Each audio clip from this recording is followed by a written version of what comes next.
ما أنزل إليك من ربك. السلام عليكم ورحمة الله وبركاته. الحمد لله رب العالمين والصلاة والسلام على رسوله الكريم وعلى آله وصحبه أجمعين ومن تبعهم بإحسان إلى يوم الدين أما بعد. حضرات و خواتین، فقہ رمضان سیریز کا چھٹا سیشن ہے اور آج کا ٹاپک ہے روزے کے واجب ہونے کے کنڈیشنز اور شروط۔ حضرات و خواتین، روزہ ہر مسلمان پر جو عاقل ہو، بالغ ہو، اس پر رمضان کے روزے واجب ہو جاتے ہیں۔ اور بھی کچھ کنڈیشنز ہیں جنہیں ہم آج کے اس کلاس میں، اس درس میں ڈیٹیل میں معلوم کریں گے۔ تو دیکھیے، روزے کی کچھ کنڈیشنز ہیں، تقریباً اہل علم نے سے 5-6 شرطیں بتائی ہیں۔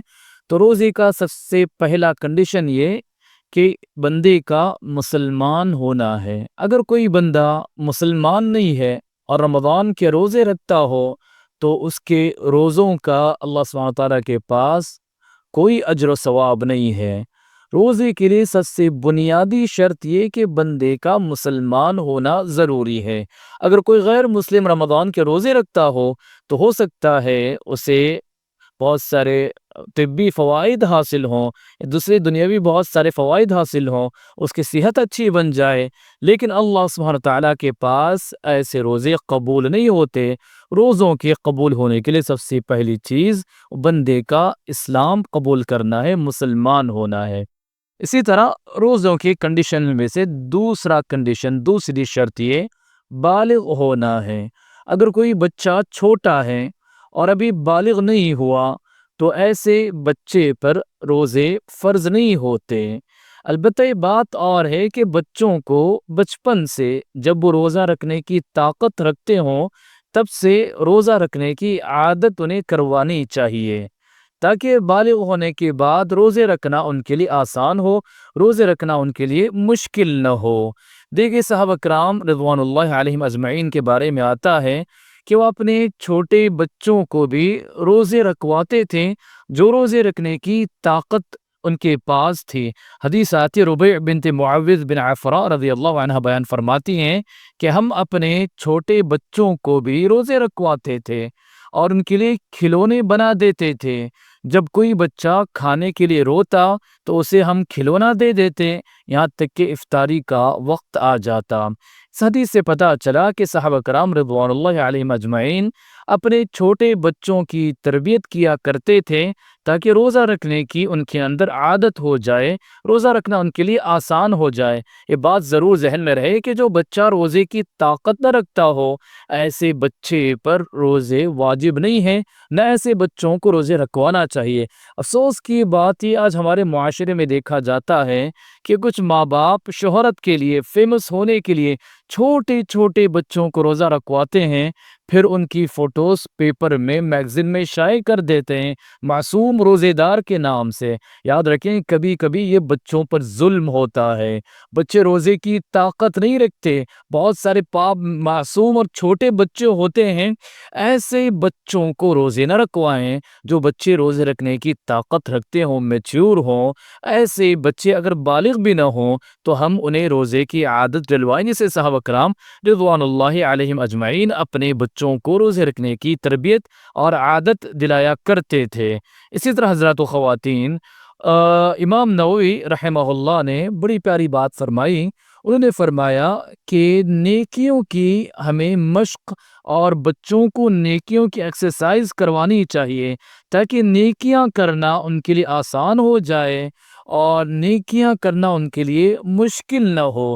جب وہ بالغ ہو جائیں تو بلوغت کے وقت وہ عبادت کے مکلف ضرور ہوتے ہیں، لیکن ہم انہیں نیکیوں کی ایکسرسائز اور نیکیوں کی مشق ہمیں بچوں کو شروع سے کروانی چاہیے۔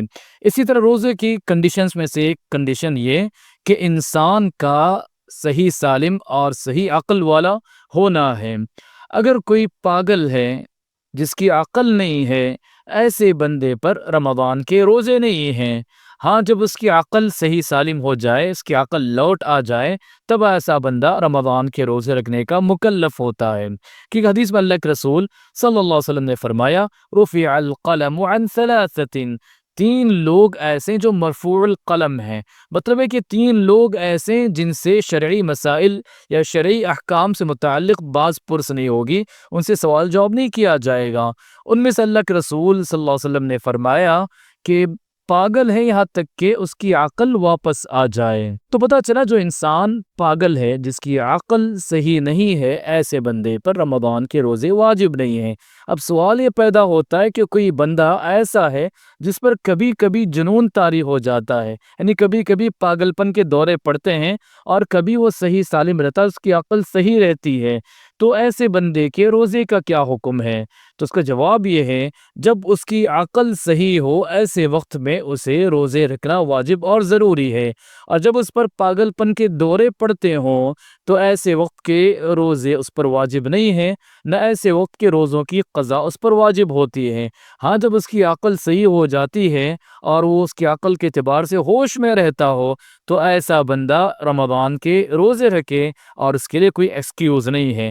شیخ ابن عثیمین رحمہ اللہ نے فرمایا کہ وہ بندہ جو کبھی کبھی جس پر پاگل پن کے دورے پڑتے ہیں اور کبھی وہ صحیح ہو جاتا ہے، ایسا بندہ جب صحیح ہو جائے، جب اس کی عقل صحیح رہ جائے، ایسے وقت میں اس پر روزہ رکھنا واجب ہے۔ البتہ جب اس پر پاگل پن کے دورے پڑتے ہیں تو ایسے وقت میں اس پر روزے واجب نہیں ہوتے۔ اب ایک مسئلہ آ جاتا ہے کہ انسان صحیح العقل ہے، اللہ سبحانہ تعالیٰ نے اسے صحیح عقل عطا کی ہے، لیکن نشے کی وجہ سے اپنی عقل کو ختم کر دیتا ہے، اپنی عقل کو ضائع کر دیتا ہے، جیسے کہ شراب نوشی کرے یا ڈرگز لے لے اور اپنی عقل کو اپنے ہاتھوں سے انسان اپنی عقل کے زائل ہونے کا خود سبب بنے، تو ایسے بندے کا کیا حکم ہے؟ تو دیکھیے اہل علم نے صاف طور پر ارشاد فرمایا ہے، ایسے بندے پر رمضان کے روزے بھی واجب ہیں، اور دوسری جو بھی عبادتیں، ان تمام عبادتوں کا یہ بندہ بالکل مکلف ہے، کیونکہ اللہ سبحانہ تعالیٰ نے اسے صحیح العقل پیدا کیا اور اس نے خود اپنے ہاتھوں سے اپنی عقل کو ضائع کیا، زائل کیا۔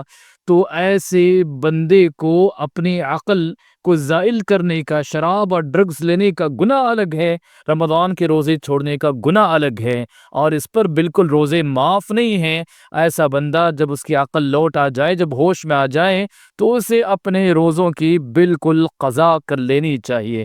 امام نووی رحمہ اللہ فرماتے ہیں، اگر کسی کی عقل شراب نوشی یا دوسرے حرام چیزوں کی وجہ سے ختم ہو جائے تو اس پر عقل آنے کے بعد پچھلے روزوں کی قضا واجب اور ضروری ہے، اور وہ روزوں کے چھوڑنے کی وجہ سے بڑا گنہگار بھی ثابت ہوگا۔ اللہ سبحانہ تعالیٰ سے دعا ہے کہ اللہ سبحانہ تعالیٰ ہمیں روزوں کی کنڈیشنز کو سمجھ کر صحیح معنوں میں روزے رکھنے والا بنائے، روزوں کے تعلق سے علم حاصل کرنے والا بنائے۔ اللہ سبحانہ تعالیٰ ہمارے روزوں کو قبول فرمائے، آمین۔ وآخر دعوانا ان الحمد للہ رب العالمین۔